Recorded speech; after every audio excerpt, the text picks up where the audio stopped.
Hi friends, நம்ம TNPSC வெற்றி பேச்சு சேனலில் இன்றைக்கி நம்ம என்ன டாபிக் பற்றி பார்க்க போகிறோன்னா, இந்திய அரசியலமைப்பில் இருக்கக்கூடிய கூட்டாட்சியின் அடிப்படை தன்மைகள் மற்றும் மத்திய மாநில உறவுகள், இதை தான் நம்ம பார்க்க போகிறோம்.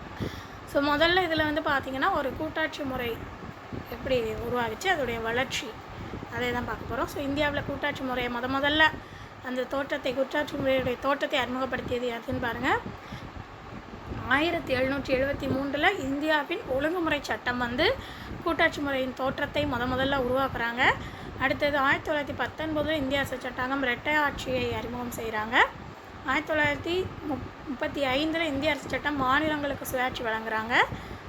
நேரு குழுவுடைய அறிக்கை மற்றும் ஜவஹர்லால் நேருடைய கருத்து 1928 கூட்டாட்சியை வலியுறுத்தியது.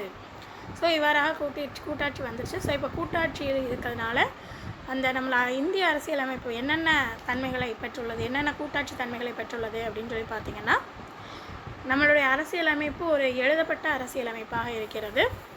அரசியலமைப்பு ஒரு உயர்ந்த தன்மையை கொண்டதாக இருக்கிறது. அதிகார பகிர்வு காணப்படுகிறது மாநிலங்களுக்கும் மத்திய அரசிற்கும் இடையே. அதுக்கப்புறம் நாடாளுமன்றம் ஈரவை நாடாளுமன்றமாக செயல்படுகிறது. ஒரு நெகிழாத அரசமைப்பு, அதாவது திருத்த முடியாத ஒரு அரசியலமைப்பாக செயல்படுகிறது. உச்சநீதிமன்றமும் செயல்படுகிறது. அடுத்தது ஒற்றையாட்சி.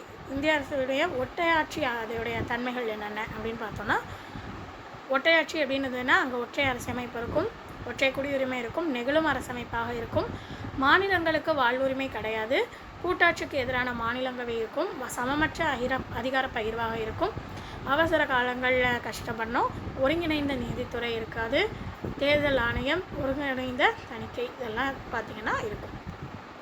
ஸோ ஒற்றையாட்சியுடைய தன்மைகள் என்ன, கூட்டாட்சியுடைய தன்மைகள் என்னென்னு மட்டும் ஜஸ்ட்டு பார்த்து வச்சுக்கோங்க. அடுத்ததாக பார்த்திங்கன்னா மத்திய மாநிலத்துக்கான அதிகார பகிர்வு. என்னென்ன அதிகார பகிர்வு மத்திய அரசுக்கும் மாநிலத்திற்கும் இடையே இருக்கிறது அப்படின்னு பார்த்திங்கன்னா, இது 3 தளங்களில் இருக்குது. சட்டமன்ற அதிகார பகிர்வு, ஆட்சித்துறை அதிகார பகிர்வு, நிதி அதிகார பகிர்வு. ஸோ இந்த இதை நம்ம இப்போ ஒவ்வொன்றா பார்க்க போகிறோம். ஸோ இந்த 3 அதிகார பகிர்வுகளும் கம்ப்ளீட்டாக படிச்சுக்க வேண்டியதான். ஃபஸ்ட்டு வந்து பார்த்திங்கன்னா அதில் சட்டமன்ற அதிகார பகிர்வு. ஸோ சட்டமன்ற அதிகார பகிர்வில் பார்த்திங்கன்னா 2 வகையாக இருக்குது. அதிகார பகிர்வுடைய எல்லை, அதிகாரங்களுடைய பகிர்வு, 2 இதாக இருக்குது. ஸோ முதல்ல அதிகார பகிர்வுடைய எல்லை அப்படின்னு சொல்லி பார்த்தோன்னா, இது அதாவது ஒரு அதிகார பகிர்வு, அதிகாரம்ன்றது ஒரு அரசுக்கு இருக்கிறது. இதுக்கான அதிகாரம்ன்றது மத்திய அரசுக்கும் இருக்கிறது, மாநிலத்திற்கும் இருக்கிறது. அந்த அதிகார பகிர்வு அப்படின்றதுடைய எல்லை எந்த லெவலில் இருக்குதுன்னு பார்த்திங்கன்னா, மத்திய அரசில் வந்து பார்த்திங்கன்னா அவங்களுடைய அதிகாரம் எந்த எல்லை வரைக்கும் இருக்கும் அப்படின்னா, இந்தியாவில் மட்டும் அல்லாமல், நம்ம இந்தியாவில் மட்டும் இல்லாமல் உலகில் இருந்து எந்த பகுதியில் வேணாலும் வசிக்கக்கூடிய ஒரு இந்திய குடிமகன் மீதும் அவருடைய சொத்து இந்தியாவில் இருக்கின்ற பட்சத்தில் அவருடைய சொத்தின் மீதும் அதிகாரம் செலுத்தக்கூடிய அதிகாரம் யாருக்கு, மத்திய அரசுக்கு இருக்கிறது. அதே இது மாநில அரசு பார்த்திங்கன்னா அவங்களுக்குன்னு ஒரு பகுதி கொடுத்துருப்பாங்க, அவர்களுக்குடைய ஆளுகைக்கான பகுதி இருக்குது. ஸோ அந்த ஆளுகைக்கு உட்பட்ட பகுதிகளில் மட்டும், அதுபோக அவர்களுடைய பட்டியல் பகுதிகள், இதன் மீது மட்டும்தான் அவங்களுடைய அதிகாரத்தை என்ன செய்ய முடியும், பயன்படுத்த முடியும், யார், மாநில அரசு. ஸோ இதான் அதிகார பகிர்வுடைய எல்லைகள், யார் யாருக்கு என்னென்ன எல்லை அப்படின்றது. அடுத்தது அதிகாரங்களுடைய பகிர்வு. ஸோ அதிகாரங்கள், தங்களுடைய அதிகாரங்களை மத்திய அரசும் மாநில அரசும் எவ்வாறு பகிர்ந்துக்கிறாங்க அப்படின்னு சொல்லி பார்த்தோன்னா, 3 பட்டியல்களாக பகிர்ந்துக்கிறாங்க. ஒன்றிய பட்டியல், மாநில பட்டியல், பொதுப்பட்டியல். ஒன்றிய பட்டியல்னால் வேறு ஒன்றும் இல்லை, மத்திய பட்டியல், அதாவது மத்திய அரசு. ஸோ இந்த 3க்கு என்ன டிஃப்ரென்ஸ்னு பார்த்திங்கன்னா, இந்த முதல் பட்டியலுக்கு மத்திய அரசு மட்டும்தான் முழு அதிகாரம் பெற்றிருக்கும். 2வது பட்டியலில் பார்த்திங்கன்னா மாநில அரசு முழு அதிகாரம் பெற்றிருக்கும். அதேமாதிரி 3வது பட்டியலில் பார்த்திங்கன்னா 2 அரசாங்கமுமே, மாநில அரசும் மத்திய அரசும் 2மே வந்து பார்த்திங்கன்னா சம அதிகாரம் பெற்றதாக இருக்கும். ஸோ அதில் முதல்ல பாருங்கள், ஒன்றிய பட்டியல். முதல் பட்டியலில் வந்து பார்த்திங்கன்னா முதல்ல சொன்னேன் இல்லையா, மத்திய அரசு முழு அதிகாரம் பெற்றிருக்கும். ஸோ அதில் என்னென்ன அவங்களுடைய முழு அதிகாரம் பெற்ற துறைகள், என்னென்ன அதிகாரங்கள், என்னென்ன அதிகாரங்கள் இருக்குதுன்னு பார்த்திங்கன்னா மொத்தம் 100 அதிகாரங்கள் இருக்கிறது. ஸோ இந்த 100 அதிகாரங்களில் வந்து பார்த்திங்கன்னா எதெல்லாம் அடங்குது அப்படின்னு பார்த்திங்கன்னா, பாதுகாப்பு, வங்கித்துறை, நாணயம், வெளியுறவுத்துறை, இந்த மாதிரி இதையும் சேர்த்து இது உட்பட 100 அதிகாரங்கள் மொத்தம் இருக்குது. அடுத்தது மாநில பட்டியலில் பார்த்திங்கன்னா மாநில அரசுக்கு முழு அதிகாரம் பெற்றதாக இருக்கும். ஸோ இதில் வந்து பார்த்திங்கன்னா 59 அதிகாரங்கள் இருக்கிறது மாநிலத்திற்கு. ஸோ அதில் எதெல்லாம் வந்து அடங்கும் பார்த்திங்கன்னா, சட்டம் ஒழுங்கு, பொது சுகாதாரம், சுயாட்சி அமைப்புகள், விவசாயம், வனங்கள். ஸோ இதெல்லாம் வந்துடும். அடுத்தது பொதுப்பட்டியல். மூன்றாவது பட்டியல் இது மத்திய அரசும் மாநில அரசும் ரெண்டுமே சம அதிகாரத்தை செலுத்துவாங்க. ஸோ இதில் வந்து பார்த்திங்கன்னா 52 அதிகாரங்கள் இருக்கிறது. இதுக்கு கீழே என்னென்ன சட்டங்கள்லாம் அடங்கும்னு பார்த்திங்கன்னா கல்வி, திருமணம், குடிமை சட்டம் போன்றவை அடங்கும். அடுத்ததாக வந்து பார்த்திங்கன்னா விதிவிலக்குகள். ஸோ விதிவிலக்குகள் அப்படின்னு பார்த்திங்கன்னா இப்போ இவ்வளோ நேரம் நம்ம அதிகார பகிர்வு பார்த்தோம் இல்லையா, 3 அதிகார பகிர்வு மத்திய அரசுக்கும் மாநில அரசுக்கும் இடையே பார்த்தோம். ஸோ சில சமயங்களில் பார்த்திங்கன்னா இந்த அதிகார பகிர்வானது நிறுத்தி வைக்கப்படும். அப்போ அந்த மாதிரி ஸ்டாப் பண்ணும்பொழுது என்ன ஆகும்னா மாநில அரசாங்கத்துடைய அதாவது 2வது பட்டியலில் வந்து மாநில அரசு முழு அதிகாரம் பெற்றிருக்கிறது. 3வது பட்டியலில் மாநிலத்திற்கும் சம பங்கு இருக்குது, அதிகாரம் இருக்குதுன்னு பார்த்தோம் இல்லையா. ஸோ அந்த அதிகாரத்தை நீக்கிட்டு மத்திய அரசாங்கமே தன்னுடைய அதிகாரத்தை அதில் காட்ட முடியும். சில சிறப்பு சமயங்களில் மட்டும் அந்த மாதிரி நிறுத்தி வச்சுட்டு மாற்ற முடியாதான் விதிவிலக்குகள் அப்படின்றது. ஸோ அது எந்த மாதிரி டயத்துலலாம் பாருங்கள், தேசிய அவசர காலம், ஏதாவது ஒரு அவசர காலம் ஏற்படக்கூடிய சமயங்களில் அந்த மாதிரி செய்யலாம். அதாவது போர், அந்நிய ஆக்கிரமிப்பு, ஆயுதமேந்திய கிளர்ச்சி, இந்த மாதிரி ஏதாவது ஒரு ரீசன்னால் குடியரசுத் தலைவர் என்ன செய்வார், தேசிய அவசர சட்டத்தை பிறப்பிப்பதன் மூலம் மாநிலத்திற்கான அந்த அதிகாரத்தை ஸ்டாப் பண்ண முடியும். அடுத்தது மாநிலங்களுக்கிடையேயான ஒப்பந்தம். அதாவது இப்போ ஏதாவது ஒரு மாநிலங்கள், ஏதாவது 2 மாநிலங்களோ இல்லை அதற்கு மேற்பட்ட மாநிலங்களோ தங்களுக்காக ஏதோ ஒரு அவங்களுக்குள்ளே ஏதோ ஒரு நன்மை வேணும், ஏதோ ஒரு இது வேணும், அதுக்காக நம்ம இந்த இதை பண்ணிக்கலாம் அப்படின்னு சொல்லி ஒரு சாக்ரிஃபைஸ் பண்ணி ஒரு குறிப்பிட்ட ஒரு அதிகாரத்திற்காக அவங்க என்ன செய்கிறாங்க, மத்திய அரசிட்ட போய் தங்களுக்குன்னு சொல்லி ஒரு பொது சட்டத்தை நிறைவேற்றி தர கோரினால் நாடாளுமன்றம் என்ன செய்யும், அந்த சட்டத்தை நிறைவேற்றி தரும். அடுத்தது சர்வதேச ஒப்பந்தம். சர்வதேச ஒப்பந்தம்னா அமல்படுத்தப்பட்ட நாடாளுமன்ற மாநில பட்டியலில், அதாவது அதிகார சட்டத்தை என்ன செய்யலாம், மாநில பட்டியலில் அமல்படுத்தப்பட்ட நாடாளுமன்றமானது தன்னுடைய அதிகார சட்டத்தை இயற்றலாம். அடுத்தது உறுப்பு 356 அவசர காலம்.